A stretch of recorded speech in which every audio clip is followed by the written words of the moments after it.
होय माते. मग आपणच दोघांनी माझा भ्रम दूर करावा. आपल्या दोघांपैकी ही भिक्षा कोणाला देऊ? आपण म्हणत असाल तर आपल्या दोघांना हे मी समान देऊ शकते. निम्मा शिधा भिक्षा म्हणून घेऊन याच्या संपूर्ण कुटुंबाचे पोट नाही भरणार. त्यापेक्षा हेच योग्य, पुन्हा एकाचे कुटुंब व्यवस्थित भोजन करू शकेल.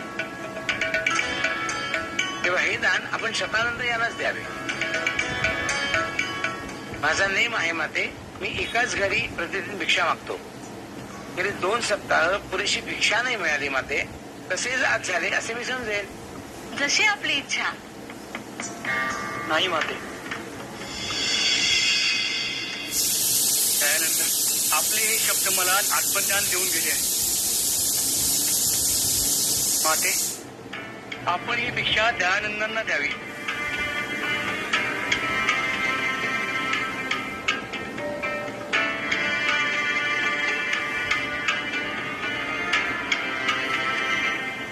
अखेर ईश्वराच्या मनात तीच असावी.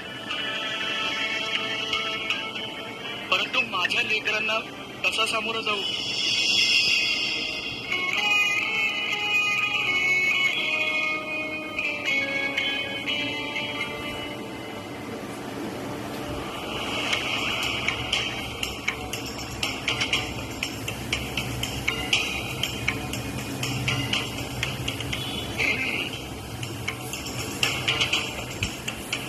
मध्यान्ह उलटू लागली आहे.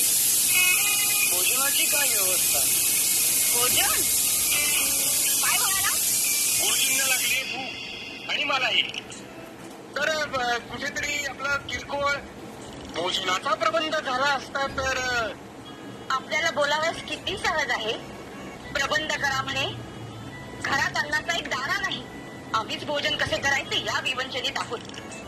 अहो, असं काय बोलताय? आम्ही अतिथी आहोत तुमच्याकडे. अतिथी आहात ना? मग आता माझे स्वामी जी भिक्षा आणतील ती बघा आणि मग सांगा कसे भोजन करायचे त्या तुटपुंजा शिड्यामध्ये. आम्ही समजलो नाही. अहो, काय बोलायचं? नसते नेम करून ठेवले. म्हणे भिक्षा मागेल तर पाचच घरात. नाही मिळाली भिक्षा तर चुकून पुढचं घर बघणार नाही. तुमचं तर नशीबच सुटतं. लग्नाची भाईक असतं हे दिवस बघावे लागणार तर तेव्हाच विचार केला असता. हे सारं जास्त अभ्यासासारखं तोंड पाठ झाले आम्हाला. माझी नक्कल करता.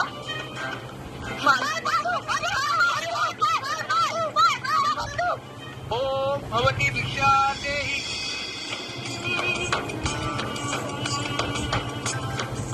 हो बाबा.